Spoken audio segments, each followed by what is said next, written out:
Terima kasih Bapak, kami boleh membuka hati kami, menyiapkan hati kami, hati yang terbaik untuk taburan firman Tuhan, sehingga firman itu dapat bertumbuh dalam kehidupan kami.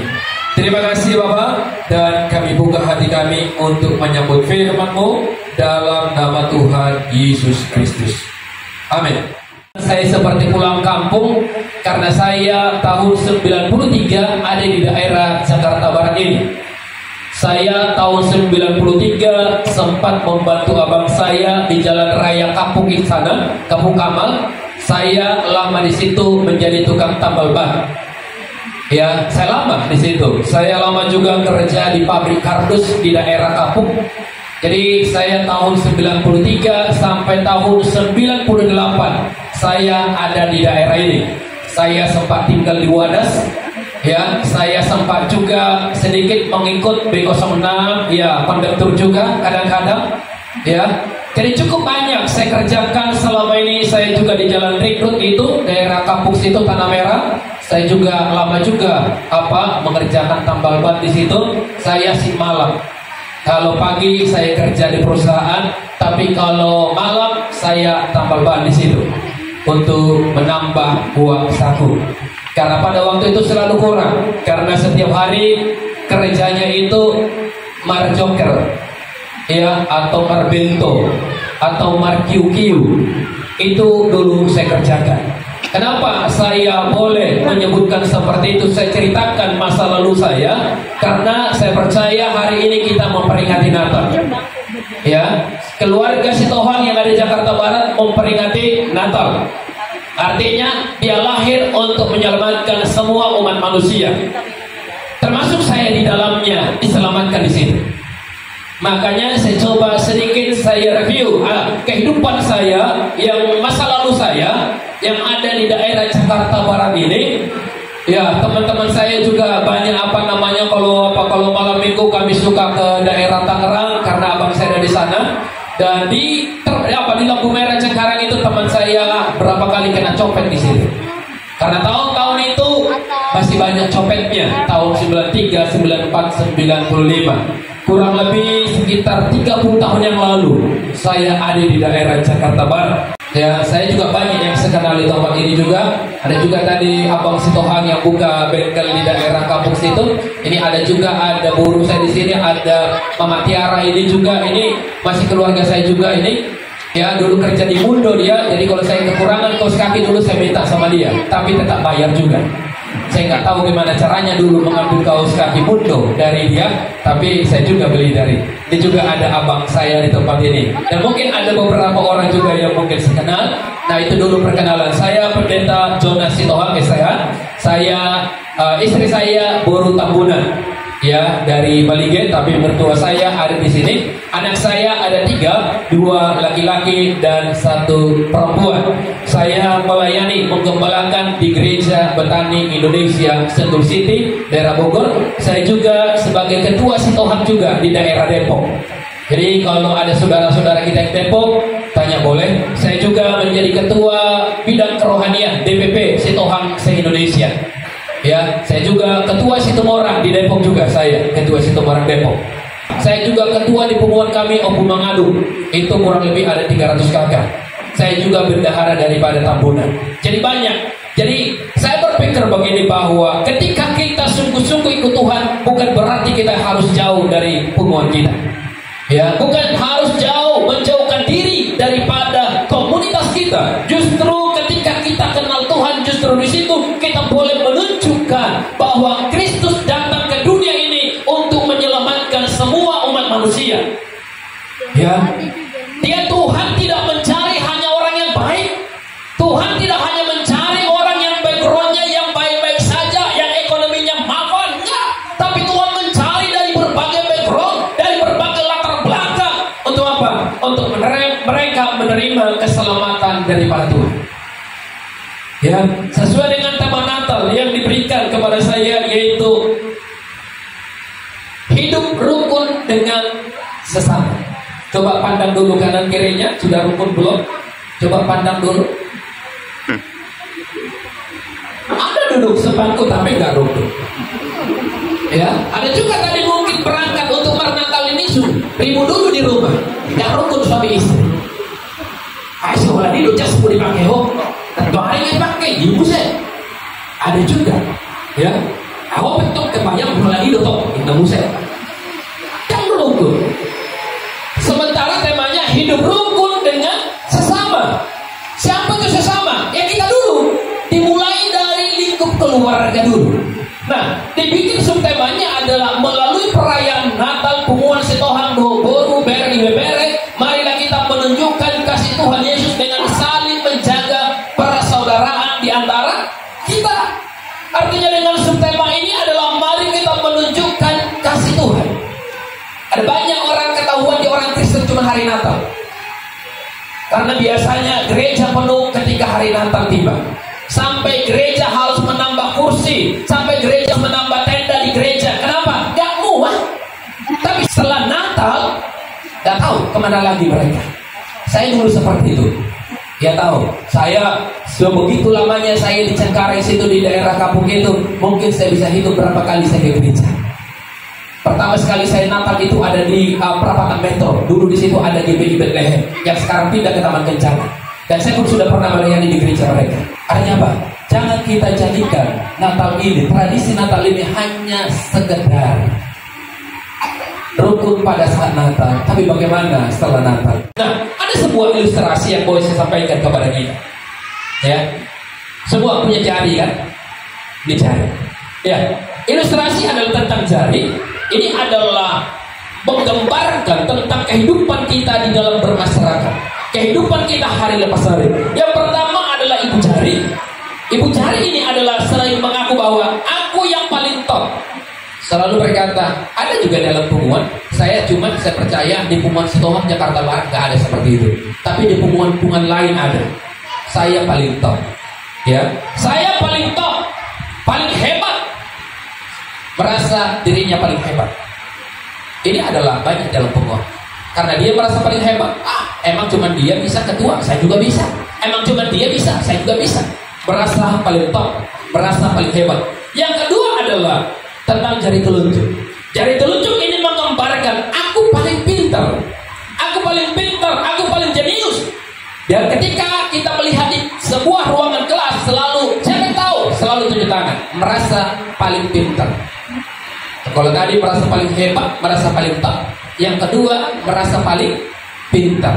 Gimana nang malu sendiri siadongan. Ihatai iboto. Ihatai tentang politik iboto. Ihatai tentang pilpres iboto. Sudah iboto. Paling hebat, paling pintar. Yang ketiga adalah jari tengah. Nah, jari tengah ini menunjukkan, menggambarkan aku paling tinggi daripada kalian semuanya. Kalian ada di bawah saya. Pokoknya jari tengah ini menunjukkan, karena jari tengah ini kan lebih panjang dari semua jari yang ada. Kalau jari saya begitu, gak tahu jari Bapak Ibu Saudara. Saya rasa sama juga. Jari tengah merasa dia paling tinggi, yang merasa dia lebih tinggi daripada yang lain.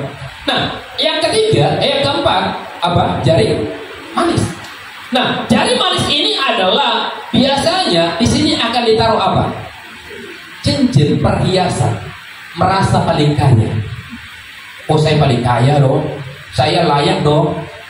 Merasa paling kaya. Ya. Dan yang kelima adalah ada apa? Jari kelingking.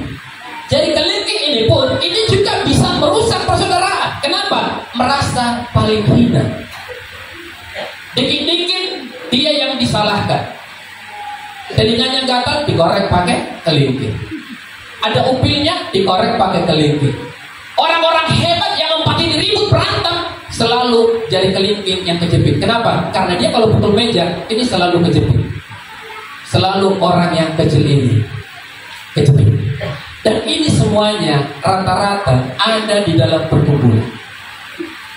Sehingga apa? Susah dapatnya kerukunan ini. Susah dapatnya hidup rukun dengan sesama. Kenapa? Karena ada 5 hal inilah yang merusak hidup rukun itu. Tapi saya percaya seperti saya katakan tadi, kalau di Punguan Jakarta Barat ini betul-betul hidup rukun luar biasa. Dan ada janji Tuhan nanti ketika kita hidup rukun. Nah, itu yang pertama tadi yang merusak supaya tidak bisa hidup rukun. Yang pertama tadi karena ada kesombongan. Dan yang kedua adalah karena adanya kebencian. Nah, Amsal pasal yang ke-10 ayat 12 berkata seperti ini. Kebencian menimbulkan pertengkaran, tetapi kasih menutupi segala pelanggaran. 1 Petrus pasal 2 ayat 1 katakan, karena itu buanglah segala perasaan benci, jangan hanya berpura-pura baik, hentikanlah ketidakjujuran dan kedengkian serta kebiasaan mempercakapkan keburukan orang lain. Yang kedua adalah tidak bisa tercipta hidup rukun karena adanya kebencian. AHP di bawah pengurusi, AHP di bawah dongan, melunung sugoroha, tetapi salah. Pamalu-malu nih. Jangan pernah menilai apapun karena didasari kebencian. Jangan menilai kepengurusan, jangan menilai orang lain, tetangga apapun itu karena didasari kebencian. Ada di bawah kalau kita sudah ada kebencian kepada orang itu, pasti selalu salah. Dan apalagi yang paling ironisnya adalah dia benci dengan seseorang, tapi dia coba menghasut orang lain supaya ikut membenci dia. Nah, itu yang merusak. Terlalu egois untuk minta maaf. Mungkin istri berkata, pendapatan saya lebih banyak dari dia, apa saya minta maaf. Suami berkata, aduh terlalu rendah lah saya minta maaf kepada istri. Seringkali keegoisan yang membuat orang menjadi tidak bisa hidup rukun. Saya jujur, di rumah saya seorang pendeta, tapi saya di rumah pegang sapu kok. Saya nyapu rumah, saya nyuci piring. Tidak ada masalah. Apa masalah buat bapak-bapak, orang-orang Batak? Masalah kalau cuci piring, rendah martabatnya. Maaf, ya. Apakah langsung kita turun derajatnya ketika kita pegang di dapur? Ada orang berkata, itu kan pekerjaan orang dapur. Seolah-olah bahwa pekerjaan itu semuanya adalah orang dapur. Itu buat saya, itu namanya egois. Ada salah satu berkata, jangan pegang sapu pak, biar aja itu tugas istri. Istri udah capek rawat anak, masak nasi di situ, ada kotoran di situ, kita harus tunggu dia selesai baru kita bersihkan. Itu buat saya, itu adalah sebuah egoisan.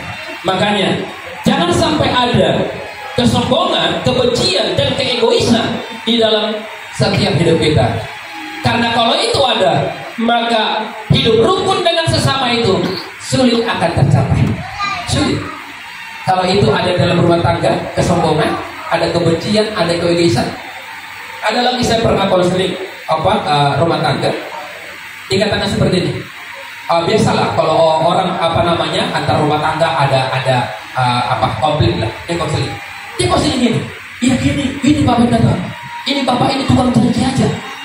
Dulu aja kami sebelum menikah, dia janji dulu saya, katanya mau traktir saya makan bakso, sampai sekarang belum pak. Anaknya sudah mau menikah, tapi dia masih ingat apa yang sebelum mereka menikah, masalah tidak ditraktir makan bakso, masih diingat sampai dalam pernikahannya. Itu namanya egois namanya. Seringkali apa membuat perpecahan itu?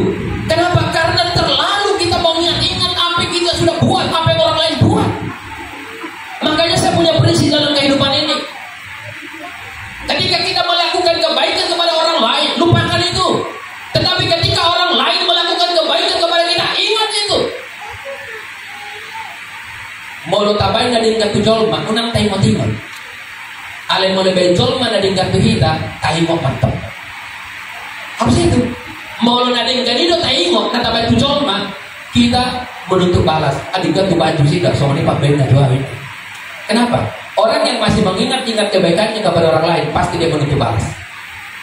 Alay kanadenggan na di bejol ma tuhita, tayo mo mantap. Apalagi kadengganon na Tuhan di bagasa pergulutan. Taingon mah unang oleh dari nata atau taingon. Nah, kita kembali kepada Mazmur 133 tadi. Ya, Mazmur 133 tadi. Nah, ada janji Tuhan yang disampaikan kepada kita lewat kebenaran firman Tuhan di Mazmur 133 ini. Nah, dia berkata seperti ini. Sungguh alangkah baiknya dan indahnya apabila saudara-saudara hidup rukun dan bersama, seperti minyak yang baik di atas kepala meleleh ke jangkut, dan yang meleleh ke jangkut Harun dan ke leher jubahnya, seperti embun dari gunung Hermon yang turun ke gunung-gunung Sion. Ya, ayat selanjutnya berkata, sebab kesanalah Tuhan memerintahkan berkat kehidupan untuk selama-lamanya. Dengan hidup rukun dengan sesama ini, ternyata ada janji Tuhan. Apa janjinya? Janjinya, kesanalah Tuhan perintahkan berkat-berkatnya. Saya percaya hanya keluarga yang rukunlah akan menikmati berkat Tuhan. Alana bolodang rukun keluargai mengelampangkan pediabari yang gak kesebut seperti hau-hau, jugal-jugal sulit. Alai kalau keluarga na rukun, makan tahu tempe saja rasanya senangnya luar biasa. Karena kebahagiaan kita tidak ditentukan apa yang di luar. Ada banyak orang-orang kaya saya lihat, mereka tidak bisa tidur di kasur, mereka harus beralaskan karpet. Kenapa? Karena ada saraf kejepit di pinggang. Banyak orang-orang kaya, orang-orang hebat, semua bisa dibeli. Tapi apa? Pergi kemana-mana bawa nasi kotak sendiri. Kenapa Pak? Oh, nggak bisa lagi. Ada gula, ada kolesterol, ada darah tinggi, ada asam urat, semuanya ada. Dan bisa nikmati apa-apa. Kalau kita kan nanti habis acara dan makannya, waduh, semuanya sikat. Orang Manado bilang semua yang berkaki empat sikat semua, kecuali kaki meja dan kaki kursi. Tidak boleh. Ya, jadi ada berkat. Apa itu berkatnya? Kesanalah Tuhan memerintahkan berkat kehidupan untuk selama-lamanya. Alkitab berkata, ulinenen kenai molo hudul akan merhamah-hamgi. Ada berkat Tuhan yang akan dilimpahkan kepada pengumuman Sitohang yang ada di Jakarta Barat. Ketika ditemukan apa? Ada kerukunan, hidup rukun dengan sesama. Harus ada kerukunan. Kalau minta sesuatu dari Tuhan, Alkitab berkata, 2-3 orang meminta kepada Tuhan, 2-3 orang atau lebih meminta kepada Tuhan, maka Tuhan akan mengabulkannya. Molo marsadani roha, hubungan Sitohang yang ada di Jakarta Barat, mengido pasu-pasu nasa Tuhan nih. Saya percaya keluarga kita juga pasti diberkati oleh Tuhan, pasti. Karena saya percaya semua janji Tuhan yang ada di Alkitab, yang ada dalam firman-Nya, saya percaya itu diberikan kepada setiap kita. Ada berkat. Tuhan memerintahkan berkat kehidupan untuk selama-lamanya. Ada berkat, artinya bukan cuma ekonomi kita diberkati, bukan cuma berkat-berkat jasmani, tapi ada kehidupan juga untuk selama-lamanya Tuhan berikan kepada kita. Molo hidup rukun. Maka setelah kita selesai perayaan Natal ini, biar kasih Tuhan melimpah dalam kehidupan kita, sehingga kita boleh hidup rukun satu dengan lain. Nah, apa ya? Ada tadi saya sudah sebutkan apa yang menghalangi hidup rukun dan berkat apa yang kita terima dari Tuhan ketika kita hidup rukun. Nah, gimana supaya kita bisa hidup rukun? Sabar. Ada kalau kita baca di media sosial dikatakan sabar itu membuat kita kesal katanya. Tapi saya percaya sabar di dalam Kristus artinya kita sedang menunggu berkat Tuhan. Ya, harus ada sabar terhadap yang lain. Ampunilah seorang akan yang lain. Harus ada saling mengampuni satu yang lain. Kenapa? Karena setiap kita juga pernah salah. Saya juga pernah salah. Sebagai seorang hamba Tuhan, sebagai seorang pendeta saya salah. Banyak juga salah. Saya salah kepada istri, salah kepada anak, salah kepada anggota pengumuman. Banyak ada salahnya. Tapi biarlah kita saling mengampuni satu lain. Tidak ada yang merasa paling hebat, paling benar. Semuanya punya kekurangan. Harus apa? Saling mengampuni. Kesimpulannya adalah di atas semuanya itu kenakanlah kasih sebagai pengikat, dan sebagai pengikat yang mempersatukan dan menyempurnakan. Bagaimana supaya kita bisa hidup rukun dengan sesama melalui peran Natal Punguan Sitohang Doh Boruna Bere. Marilah kita menunjukkan kasih Tuhan Yesus dengan saling menjaga persaudaraan di antara kita. Ikon holong ma, holong nasihat Tuhanima mengarahu kita sudah. Baik dalam rumah tangga. Ayo mulu berbadai rumah tangga, saya gak ada punguan. Jadi perjolo ikon rukun dosa rumah tangga. Baru penuh punguan rukun. Ayo mulu berbadai rumah tangga. Kalau rotu punguan, pangari masuk dulu di punguan. Panobosan tadi baik di punguan. Itu ikon holong jo perjolo di dalam keluarga. Baru ke punguan. Maka dikatakan, jadikanlah dan diambil semuanya itu kenakanlah kasih sebagai pengikat.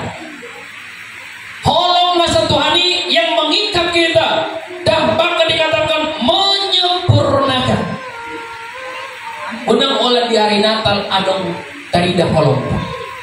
Iko boy ma setiap hari ikut tarida maholong ta tulungan ta colna. Tulungan ta punguan, tu tetangga ta ikut holong ma ta parida, ta tarida. Karena Alkitab berkata, kamu adalah suratan Kristus. Ada orang mereka seperti itu. Orang di luar sana mereka tidak membaca Alkitab. Orang di luar sana mereka tidak membaca Bible kita, tidak membaca. Tapi orang di luar sana membaca hidup kita. Hidup kita yang mereka baca. Hidup kita itu terbuka, suratan Kristus yang bisa dibaca semua orang. Jangan juga kita berkata, ikut kolong tuh sebagai pengikat, alias kita oleh membusibi tiap hari. Itu bukan holong. Tapi holong adalah kalau baca nanti 1 Korintus pasal 13, kasih itu banyak menutupi dosa. Kasih itu menutupi kesalahan orang lain. Ya, kasih itu sabar, lemah lembut. Itu holong, itu kasih dari Tuhan. Ikut holong nasa Tuhanima mian di bagasan parmulonta setiap hari. Kami percaya lewat perayaan Natal ini kami diingatkan kembali bagaimana Tuhan datang ke dunia ini. Karena begitu besar kasih Allah akan dunia ini, sehingga kau mengerjakan yang tunggal kepada kami, supaya setiap orang percaya kepadanya tidak binasa, melainkan beroleh hidup keselamatan. Hari ini kami boleh menikmati kebaikan-kebaikan Tuhan, dan kami boleh dikuatkan oleh kebenaran firman-Mu, supaya kami hidup rukun dengan sesama. Biarlah kerukunan itu boleh tercipta dalam rumah tangga kami, pribadi lepas pribadi. Dan akhirnya Punguan Sitohang Dohot Boruna Bere yang ada Jakarta Barat ini juga bisa menikmati kerukunan daripada Tuhan. Jangan biarkan Tuhan ada kesombongan, ada keegoisan, bahkan ada kebencian di dalam diri kami. Tapi biarlah kasih daripada Kristus boleh memerintah dalam setiap kehidupan kami. Bapa yang baik, dalam nama Tuhan Yesus, berkati setiap anggota Punguan Sitohang Dohot Boruna Bere Jakarta Barat Tuhan. Apapun pergumulan mereka, apapun permasalahan mereka, baik dalam kehidupan pribadi lepas pribadi, rumah tangga, Punguan, Tuhan, Engkau adalah jawaban bagi mereka. Engkau adalah jalan keluar bagi mereka, sehingga firman-Mu boleh digenapi dalam kehidupan mereka, yaitu berkat-berkat Tuhan diperintahkan datang atas setiap kehidupan mereka. Terima kasih Bapak, terima kasih. Berkati Punguan Sitohang Dohot Boruna Bere Jakarta Barat Tuhan. Semua pengurus BPH, panitia, anggota, Tuhan memberkati. Terlebih tempat yang kami gunakan ini juga Tuhan, Engkau boleh memberkati. Biarlah berkat-berkat dari surga Tuhan limpahkan atas tempat ini. Terima kasih Bapak. Tanamkan firman-Mu dalam hati kami, materaikan dengan Roh yang Kudus, sehingga firman itu boleh menuntun setiap kehidupan kami. Terima kasih Bapak. Terpujilah nama-Mu hari yang kekal sampai selama-lamanya, dalam nama Tuhan Yesus Kristus. Amin.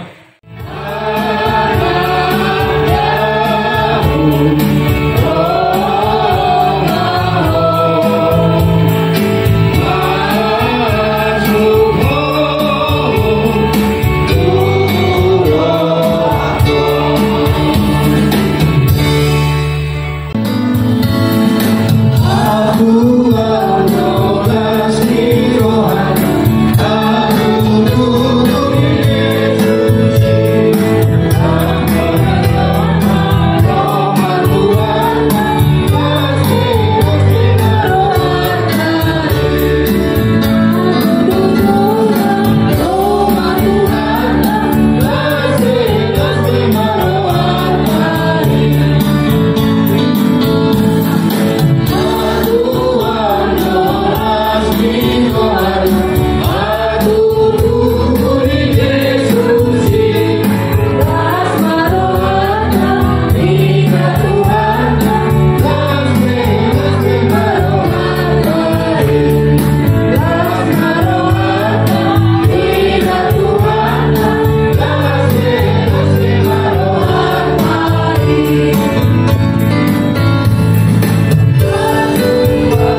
gereja yang sudah berjeri lelah mengerjakan pelayanan ini, ibadah ini. Tuhan, Engkau memberkati mereka.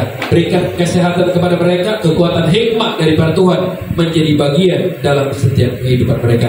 Terima kasih Bapak buat sore hari ini kami boleh selesai beribadah, tapi kami percaya kasih dan cinta-Mu Tuhan tidak pernah selesai dalam kehidupan kami. Sempurnakanlah ibadah ini Tuhan, sebab Engkau mengajarkan kami doa Bapa kami. Sama-sama kita katakan doa Bapa kami.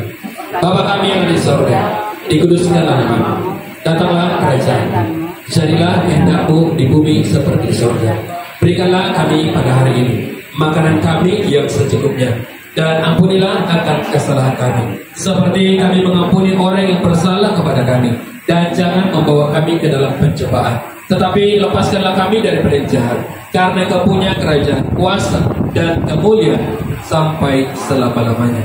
Biarlah berkat daripada Allah Bapa, cinta kasih daripada Tuhan Yesus Kristus, dan persekutuan yang manis bersama Roh Kudus menyertai kehidupanmu hari ini, Maranatha, bahkan sampai selama-lamanya, dalam nama Tuhan Yesus Kristus. Amin, amin, amin.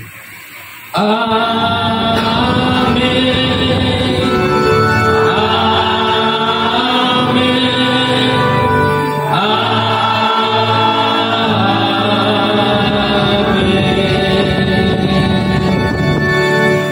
Amin.